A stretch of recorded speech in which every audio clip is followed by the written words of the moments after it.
Principal হচ্ছে নূরজাহান শারমিন এবং সভাপতি প্রকৌশলী ফারুকুজ্জামান। আমার 16 বছর একটা টাইম স্কেল পাওনা হয়ে গেছে, কিন্তু 18 বছর হয়ে গেছে টাইম স্কেল একাধিকবার বলে বলে আমার টাইম স্কেল উনি দেন নাই। টিচার আছে আর নিকটতম যারা একজন টিচার আছে তাদেরকে সারা জীবনে টিআর বানায় এবং ওই কমিটির সর্বময় ক্ষমতা ওই প্রিন্সিপাল এবং সভাপতির।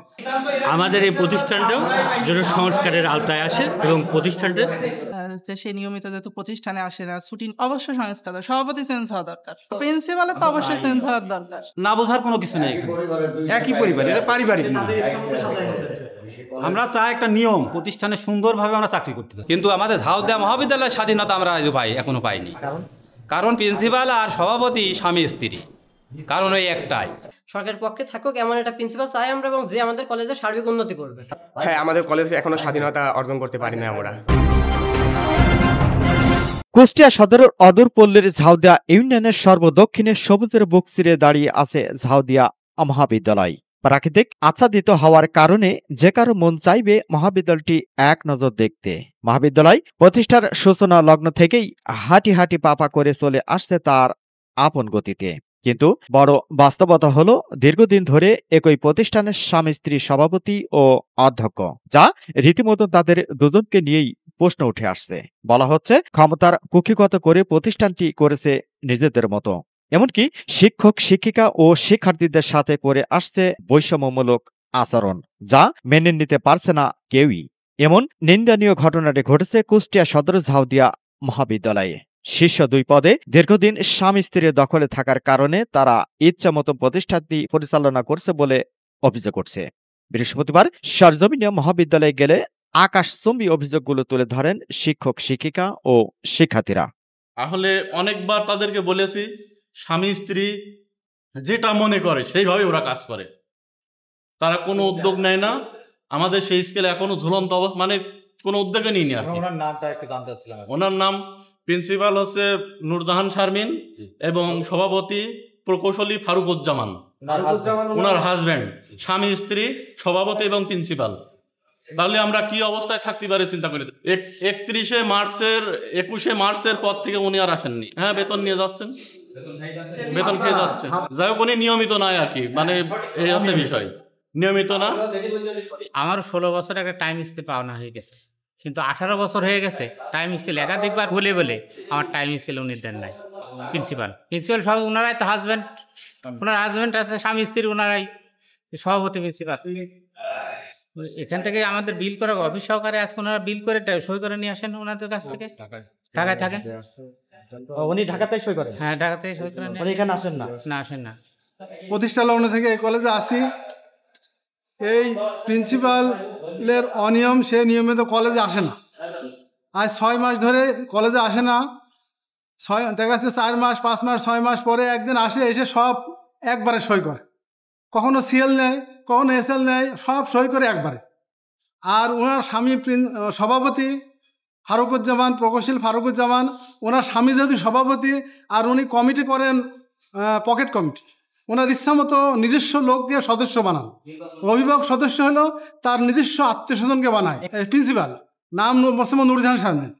আর টিআর বানায় যারা টিচার আছে আর নিকটতম যারা একজন টিচার আছে তাদেরকে সারা জীবনে টিআর বানায় এবং ওই কমিটির সর্বময় ক্ষমতা ওই প্রিন্সিপাল এবং সভাপতির। আর অন্য অন্য সদস্য টিআর, তাদের কোনো ক্ষমতা থাকে না, তাদের কোনো কথা বলার সুযোগও থাকে না। আমরা নির্যাতিত। আমাদের যে ন্যায্য পাওনা সেটা আমরা পাইনি। আমাদের টাইম স্কেল, আমাদের 12 জন স্টাফের টাইম স্কেল পাওনা হয়েছিল 16 বছর পূর্ণ হওয়ার পরে। আমরা যেহেতু প্রতিষ্ঠা থেকে 1999 সালে এই কলেজ প্রতিষ্ঠিত হয়েছে, আমরা টিচাররা আমাদের রক্ত ঘামানো টাকা দিয়ে, আমাদের বাবা মার রক্ত ঘামানো টাকা দিয়ে আমরা কলেজ প্রতিষ্ঠিত করেছি। কিন্তু আমাদের টাইম স্কেল নিয়ে উনি ঘোরায় 16 বছর পূর্ণ হয়ে গেছে, কিন্তু আমরা চাই তার কাছে টাইম স্কেলের কথা বলি 2 বছর পূর্ণ হয়ে গেছে, তারপরেও 2 বছর পার হয়ে গেছে, তাও দেয় না। অনেক সময় দেখছে টাকার বিনিময়ে দেয়। বিভিন্ন টিচার নিয়োগ দেয়, টিচার নিয়োগ দিয়ে সে টাকা 10 লাখ 15 লাখ 20 লাখ টাকা নেয়, সে টাকা কলেজের কোনো অ্যাকাউন্টে তিনি জমা দেন না। আমি প্রথমে 1999 সালে প্রতিষ্ঠিত হই, তখন আমি টাকা দিয়েছি, আমার আব্বা টাকা দিয়েছে। তখন 1999 সালে 20,000 টাকা আমার পিতা দিয়েছি। পুরোটাই অনিয়মের ভেতরে আমরা নির্যাতিত। এই কলেজের জমি জায়গা দেখছেন, আশেপাশে সব জমি জায়গা নিয়ে কোনো সব জ্ঞানজাম, কিন্তু জ্ঞানজাম তিনি মেটান না। কলা বাগান হয়ে গেছে, আশেপাশে সব কলা বাগান হয়ে গেছে। একজন প্রতিষ্ঠান প্রধান সে যদি কলেজে 6 মাস না আসে, আপনারা সচেতন মানুষ, আমরা শিক্ষিত মানুষ, কিভাবে প্রতিষ্ঠান চলে? কিভাবে প্রতিষ্ঠানটা চলে? আমরা এই প্রতিষ্ঠান করেছি, তাই আমরা এই প্রতিষ্ঠানটা কষ্ট করে চালিয়ে আসছি। বোনাস 25% দেওয়া হলো সরকার, 75% ইচ্ছা করলে কলেজ দিতে পারে, কিন্তু আমরা চাই সে বলে যে দেবো না, না দিলে আমাদের কিছু করা থাকে না। ঈদ বোনাস 2টা ঈদের যে বোনাস আমরা পাই না, প্রিন্সিপাল সভাপতি উনি দিতে চায় না। স্বামী স্ত্রী এই কলেজে 1999 প্রতিষ্ঠিত ডিগ্রি খোলার ক্ষমতা আছে, কিন্তু সেটা করে না। অনার্স খুলতে পারে, ইচ্ছে করলে মাস্টার্স খুলতে পারে, এখানে যথেষ্ট ছাত্রছাত্রী ভর্তি হয়, কিন্তু সেটা কোনো প্রশাসনে কোনো কাজ করে, উনি ঢাকায় বসে চাকরি করে। সব দিক থেকে বৈষম্যের শিকার হয়েছে। উনি কথা বলি চাকরি থাকবে না, কলম ধরবে। প্রিন্সিপালও বলে কলম ধরবো, সভাপতি বলে কলম ধরবো। এটা কে বলে? সভাপতি ফারুকুজ্জামান বলে, প্রিন্সিপাল নুরুজ্জামান শারমিন বলে যে কলম ধরবো, ভয় দেখা। যে কোনো অন্যায় কথা বললেই মানে ভয় দেখা। আমি প্রতিষ্ঠা লগ্ন থেকেই আসি আর কি। তো এখানে আপনারা যা শুনলেন, এটা আপনাদের মাধ্যমে আমি সরকারের যারা কর্তৃপক্ষ আছে, ঊর্ধ্বতন কর্তৃপক্ষের কাছে আমি এর মাধ্যমে আবেদন জানাচ্ছি আমাদের এই প্রতিষ্ঠানটাও যেন সংস্কারের আওতায় আসে এবং প্রতিষ্ঠানটা সুষ্ঠু এবং সুন্দরভাবে পরিচালনা করার জন্য তারা যেন অতি দ্রুত পদক্ষেপ গ্রহণ করে। আমার জানা মতে 21শে মার্চ থেকে 5ই বা 10ই আগস্ট পর্যন্ত আসলে লিখিতভাবে এখানে যে শিক্ষকগুলো ছিল, এই শিক্ষকগুলো কোনো লিখিত দায়িত্ব পায়নি বা তারা দেখাতে পারেনি।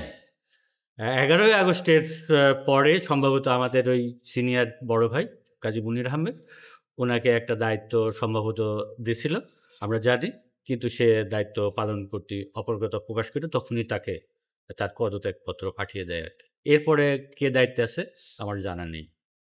এখন ছাড়রা যা বলছে আমিও তেমনই এসে দেখছি। এখানে এসে আমার 14 সালে এখানে নিয়োগপ্রাপ্ত প্রিন্সিপাল নিয়মিত এখানে আসেন না।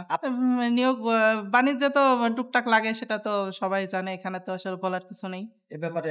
এটা আসলে ক্ষমতার বহিঃপ্রকাশ, এটা আমি ব্যক্তিগতভাবে মনে করি এবং সবাইটাই মনে করে এটা হচ্ছে ক্ষমতার একটা বহিঃপ্রকাশ। সেটা তো স্বামী স্ত্রী একই প্রতিষ্ঠানে সভাপতি এবং প্রিন্সিপাল, সেখানে এমন বৈষম্য থাকবে এটাই মানে আশা করা যায়। এর বেশি আমরা কিছু আশা করতে পারি না।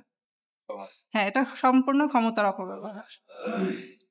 আমরা সঠিক সময়ে আমরা ছুটি পাই না, যে সে নিয়মিত যেহেতু প্রতিষ্ঠানে আসে না, ছুটি অবশ্যই সংস্কার, সভাপতি চেঞ্জ হওয়া দরকার, প্রিন্সিপালের তো অবশ্যই চেঞ্জ হওয়ার দরকার।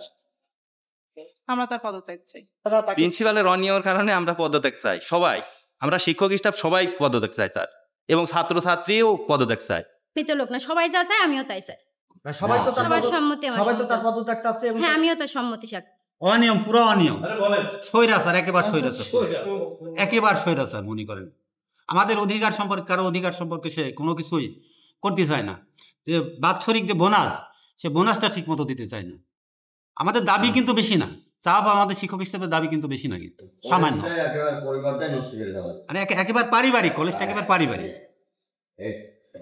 কারণ দীর্ঘদিন সে একটা প্রিন্সিপাল যদি অনুপস্থিত থাকে, সে প্রতিষ্ঠান কিভাবে চলে? প্রতিষ্ঠান চলতে পারে না।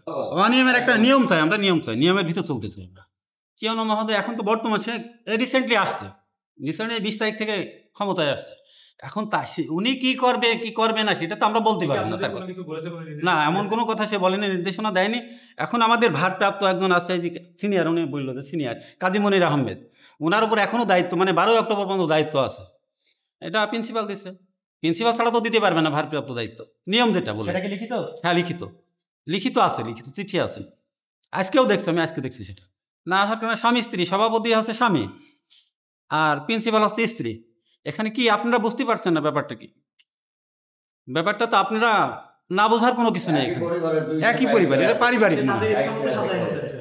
আমরা চাই একটা নিয়ম, প্রতিষ্ঠানে সুন্দরভাবে আমরা চাকরি করতে চাই, পরিষ্কার কথা। এই যে ইংরেজ স্যার যে কথাটা বললো, ওনাকে আবার যেমন মুনিব আলী যে কথাটা বললো, ওরা পরিষ্কার কথা বলেছে, তাদের টাইম স্কেল দেওয়া হবে। কেন দেবে না? তাদের লিগাল দাবি, তাদের লিগাল দাবি, কিন্তু আনলিগাল তারা দাবি করছে না, এটা লিগাল দাবি তাদের, এটা দিতে হবে তাদেরকে। আর আমাদের চা পাওয়া বেশি না, আমাদের শিক্ষক হিসেবে বেশি চা পাওয়া না কিন্তু, ঠিক আছে? আমরা চাই আমাদের অধিকার বুঝে পাতে, সমস্ত অধিকার পাইতে চাই, প্রত্যেকটা শিক্ষক স্টাফ আমাদের অধিকার চাই, পাইতে চাই। আর কিছু আমাদের দাবি নেই তাদের কাছে না। তারা এই যে আমার বন্ধু লুৎফুজ্জামান, খুবই অসহায় মানুষ, কিন্তু আজ থেকে সে আমরা 91 সালে কিন্তু এসএসসি পাই, সো মাস্টার ডিগ্রি পাশে ইসলামী মাস্টার ডিগ্রি, তার মুখও তাকানো যায় না যে অবস্থা। তাকে চাকরি দিলে কোনো সমস্যা হতো না, কিন্তু দেয়নি, তাকে দেয়নি। তার জমি ওই যে বেড়া দিয়ে দখল করছে, বেড়া দিয়ে, এটা সত্য কথা, এটা স্বীকার করতে হবে, যে সত্য কথা সেটা স্বীকার করতে হবে। অনিয়ম, পুরা অনিয়ম প্রতিষ্ঠানে, এইরকম ভাবে প্রতিষ্ঠান চলে না একটা প্রতিষ্ঠান। 5 তারিখে স্বাধীনতা ঠিকই আমরা অর্জন করছি, কিন্তু আমাদের ঝাউদিয়া মহাবিদ্যালয়ের স্বাধীনতা আমরা আজও এখনো পাইনি। কারণ প্রিন্সিপাল আর সভাপতি স্বামী স্ত্রী, কারণ ওই একটাই, এর পদত্যাগ অতি দ্রুত চাই, মানে খুব দ্রুত এদের দুইজনের পদত্যাগ চাই। আমাদের মানে আমরা তো এবার ফার্স্ট ইয়ারে উঠছি, আমাদের আগে যারা বিগত ব্যাচ আছে তাদের বড় ভাইয়ের কাছ থেকে আমরা শুনছি প্রিন্সিপাল হয়তো বছরে 1 দিন কি 2 দিন আসে কি আসে না এরকম, আসলে নিয়মিত মানে যেটা প্রেজেন্ট দেওয়া লাগে স্যারেদের সেটা দেয় না। আর বাকি সব যেসব স্যারেদের বেতন আছে, টাইম স্কেল আছে, সেসব কোনো নির্ধারিত নাই। আর অন্য যেসব স্যার সেসব স্যারদের বকাঝকা করে বা অন্যায় করে, এক কথা অন্যায় করে।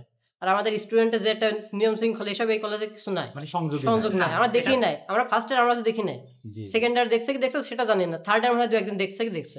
আমাদের এটা জানার দরকার নাই যে কোন প্রিন্সিপাল থাকলো না, কোন সরকার বিরোধী বা সরকারের পক্ষে। সরকার বিরোধী থাকলে অবশ্যই তাকে যেতে হবে, সরকারের পক্ষে থাকুক এমন একটা প্রিন্সিপাল চাই আমরা, এবং যে আমাদের কলেজের সার্বিক উন্নতি করবে এবং শিক্ষার্থীদের সাথে তার একটা সম্পর্ক থাকবে। জি, এই প্রিন্সিপাল যেহেতু আমাদের কোনো মানে উন্নতিতে কাজে লাগছে না, আমরা অবশ্যই পদত্যাগ চাই এবং আমরা নতুন একটা সুযোগ্য প্রিন্সিপাল এই কলেজে আশা করছি। হ্যাঁ, আমি এই কলেজে 2 বছর যাবতে মানে পড়ালেখা করছি, কিন্তু এই 2 বছরের ভিতরে আমি আমার প্রিন্সিপালকে মোটামুটি 2 থেকে 3টা দিন দেখতে পারছি। তিনি 2 থেকে 3টা দিন হয়তো কোনো একটা অনুষ্ঠানে আসছেন বা কোনো একটা দরকারি কাজে আসছেন, তাছাড়া কোনো প্রাতিষ্ঠানিকভাবে কোনো কার্যক্রমে তাকে আমরা দেখি না। তিনি হয়তো আসছেন 1 বছর পর, 5-6 মাস পরে এসে যে হাজিরা খাতাটা আছে পুরো মাসেরটা সই করে যাচ্ছেন বা এভাবে করে যাচ্ছেন। যে কলেজের একটা সার্বিক নিয়ম শৃঙ্খলা আছে, কলেজ একটা প্রতিষ্ঠান চালাতে গেলে একটা প্রিন্সিপালকে যে দায়িত্ব নিতে হয় সেটার দিকে তিনি কোনো সক্রিয় ভূমিকা পালন করেন না। তিনি কলেজের ছাত্রছাত্রীদের সুযোগ সুবিধা বোঝেন না, কলেজের কোনো কার্যক্রমকে বোঝেন না, কোনো স্যারদেরকে যে ক্লাসের বিষয়ে কথা বলবেন, পরামর্শ দিবেন, এ বিষয়েও তিনি কোনো নাই। কারণ তিনি একটা কলেজ চালাতে হলে একটা প্রিন্সিপালকে হয়তো মানে যে কলেজ চালাতে যতটুকু যোগ্যতা লাগে ততটুকু থাকতে হয়, কিন্তু তিনি তার বাইরে, অর্থাৎ তিনি আওয়ামী লীগের সাধারণ সম্পাদক ছিলেন, তিনি সেখানেই বেশি সময় ব্যয় করেন এবং কলেজের দিকে তার কোনো মনোযোগ নাই। আমরা প্রিন্সিপালের পদত্যাগ চাই, কারণ এর পদত্যাগের প্রধান কারণই হচ্ছে যে আমাদের 5ই আগস্ট আমরা স্বাধীনতা অর্জন করেছি নতুনভাবে, কিন্তু এই স্বাধীনতা অর্জনের পিছনে যে আমাদের ছাত্র সমাজ ছিল, ছাত্র সমাজ যে আন্দোলনটা করেছিল, সেই আন্দোলনের বিরুদ্ধে তিনি অবস্থান নিয়েছিলেন এবং তিনি আওয়ামী লীগের সাধারণ সম্পাদক থাকায় আওয়ামী লীগের সাথে কাজ করে আমাদের যে ছাত্র সমাজ ছিল তাদের বুকে গুলি করেছে, তাদেরকে লাঠিচার্জ করেছে এবং যে আন্দোলনটা ছিল তার বিরুদ্ধে অবস্থান নিয়েছে সবসময় তিনি। হ্যাঁ, আমাদের কলেজে এখনো স্বাধীনতা অর্জন করতে পারি না আমরা। অবশ্যই এটা আমাদের ব্যর্থতা এবং আমাদের শিক্ষকদের ব্যর্থতা, এর মূল কারণ হচ্ছে আমাদের প্রিন্সিপাল, যার বিরুদ্ধে এত সব অভিযোগ। সেই অধ্যক্ষের সাথে মুঠোফোনে কথা বলার চেষ্টা করি, কিন্তু তার ফোনটি রিসিভ হয়নি। কথা বলার চেষ্টা করি অধ্যক্ষের স্বামী প্রকৌশলী ফারুকুজ্জামানের সাথে, কিন্তু তার ফোনটিও রিসিভ হয়নি। মহাবিদ্যালয়ের এহেন পরিস্থিতি নিয়ে কুষ্টিয়া সদর উপজেলার নির্বাহী কর্মকর্তা পার্থপ্রতিম শীলের কাছে মুঠোফোনে জানতে চাইলে, আমি জানি হচ্ছে আজকে আসছিল ওনাদের শিক্ষকদের মধ্যে সম্ভবত 2 ভাগ আছে, ওনারা আসছিলেন একবার আমার সাথে কথা বলে, আমরা এর পরবর্তীতে সকল শিক্ষককে নিয়ে বসে তারপরে আমরা কাগজপত্র দেখে অনুপস্থিত থাকলে নিশ্চয়ই হাজিরা খাতায় সই থাকবে না, দেখে আমরা সিদ্ধান্ত নিব। আমি কিন্তু সরজমিনে দেখছি, হাজিরা খাতা দেখছি আর কি, ওই 21শে মে, তারপরে আর কোনো স্বাক্ষর নাই। আমরা শুনেন ইউনো তো 70-80টা সভাপতি, জি, আমি তো এখন ওইখানে যাইনি, যাই দেখে তারপরে আমরা মানে আমি বলতে ইউনো চেয়ার বুঝেছি, আমি চলে গেলে ইউনো দেখবে এইভাবে আর কি, দেখে যেটা একবার অন্তত সেটা করবে, নিয়মের মধ্যে যেটা আছে সেটাই করা হবে। Mohammad Rafiq, RK news 24।